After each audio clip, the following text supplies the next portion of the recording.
Now the very important thing we are going to discuss that the most immediate,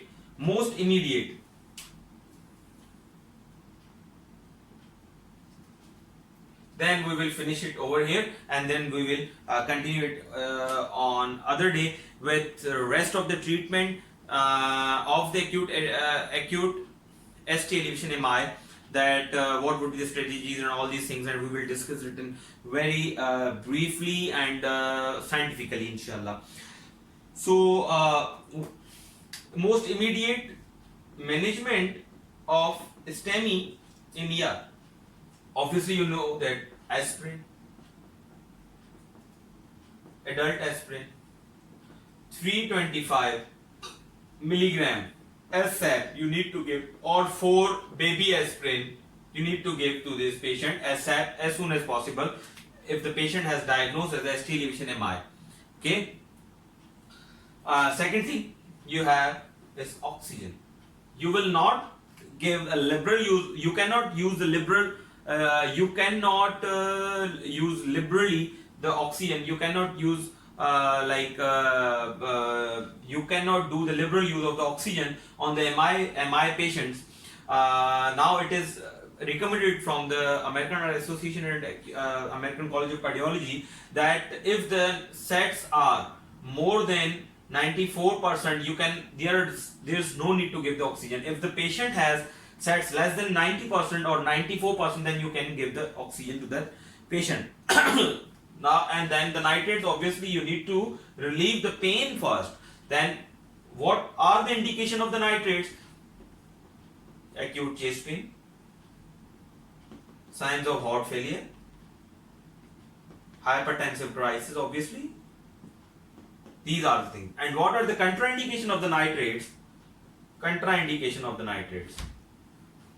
One is what? One is RV infarct, cardiogenic shock, and recent use of drug of impotence, Viagra and the sildenafil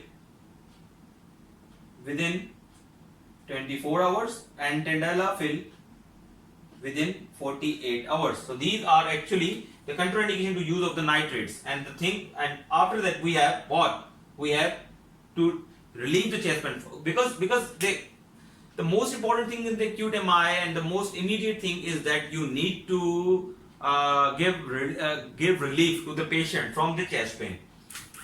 Then morphine.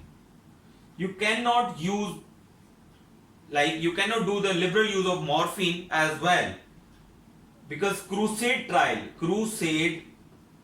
trial shows that liberal use of morphine actually raises what? Mortality.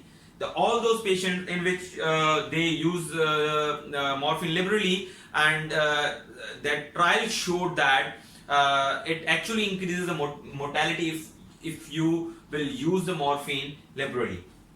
Now after morphine we have the most important thing is P2y12 inhibitor. Little bit we will discuss here that what is the aspirin and what is the P2y12 inhibitor, and then we will move onwards. What is the aspirin? Aspirin is COX inhibitor. It blocks thromboxane 2, which actually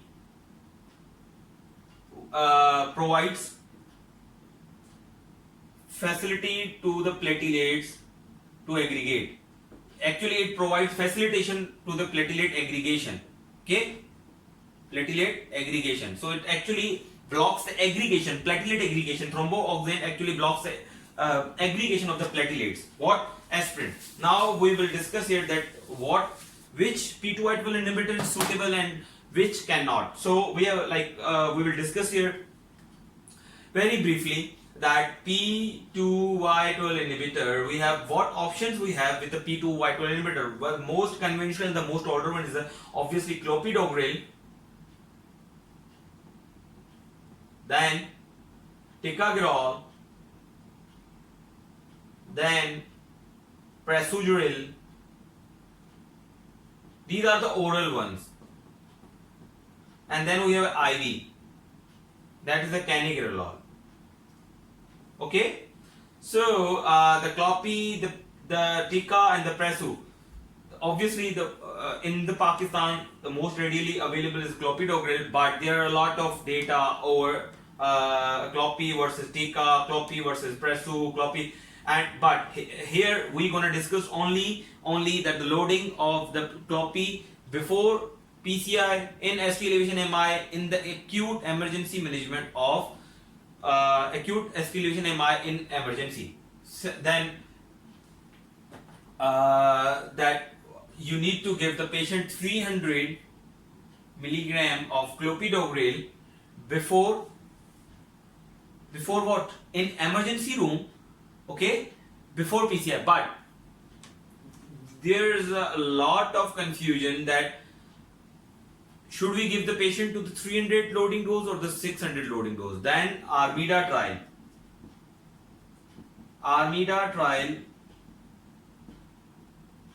faded that confusion and make it very unambiguous that you need to give 600 loading dose. 600 loading dose before primary PCI. If the patient is going for the primary PCI and you have only this drug, then you need to give 600 milligram to because why? You can give 300, but Armida trial tells us that if you will give the 600 loading dose to the patient before going to the primary PCI, it would actually help patient to decrease the periprocedural MI. That's why. Okay. So one thing is that. Then other option, if the patient is not going for primary PCI and the patient is has been like the patient has presented an non-capable PCI facility center. So what you will do then you have no other option than this one. According to the guideline, you cannot give this with fibrinolysis. You can only give this with PCI. You cannot give this with fibrinolysis. You cannot give this with the thrombolytics. Okay. So how much Clopi you will give? Obviously 300 if the patient age is less than 75. If the patient age is more than 75,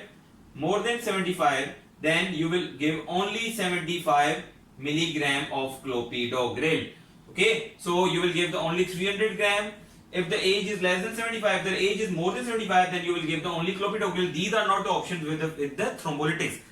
Now we again come towards that if the patient is in PCI capable hospital, then obviously Tika is superior to Clopi. The trial was obviously Plateau, which was actually not on the stimulation MI but was on the ACS. And another trial who told us that you can load the patient with Tika, is Atlantic. Atlantic trial told us that you can load the patient with pre-hospital with ticagrelol. So actually, and these are not the option. You cannot give canigrelol, you cannot give the prasugrel before PCI or before left heart cath and before seeing or before knowing about the anatomy of the patient, anatomy of the quantities of the patient, and second the IV canigrelol you only because IV canigrelol is a very short half-life and the short onset, so you need to give the canigrelol in the cath lab before going for the PCI. So you have the only two options in the ER if the patient is going for the for PCI, and Tika is superior over the Clopi. Atlantic told us, Plateau trial told us in the ER, and Clopi, I told you that obviously the Cure, the Credo, these trials actually supported the clopidogrel in the past for the loading dose, and the Armida trial told us about that you need to give the patient 600 loading dose to prevent the periprocedural MI and acute ischemia MI going for the PCI. And the other thing which is very actually important, which is not for the ST elevation, which is not actually for the early invasive or the primary PCI, but which is generally for the PCI, is the statins. You need to give, according to the ACC and AHA guidelines, you need to give the high dose statins before going for the PCI. So statins are the other things. Now we have which things we need to consider before going for the excuse me, before going to the procedure is aspirin, nitrates, morphine, oxygen, P2y12 inhibitors, and the statins.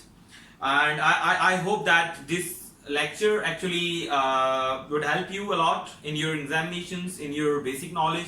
Then inshallah we will then we will start here in our next in our next lecture, and that lecture inshallah we will cover the all treatment, the thrombolytics, the fibrinolytics, the trial supported to the fibrinolytics, which fibrinolytics is better, and the trial support to PCI, trial support supporting all these things, and all the post MI rehabilitation, all these things. So keep watching my videos and learn by heart all these things, and keep learning from my videos, and pray for me, pray for your DrNAS, pray for us, pray for my team. Thank you very much. Take care of yourself, take care of your families. Allah Hafiz.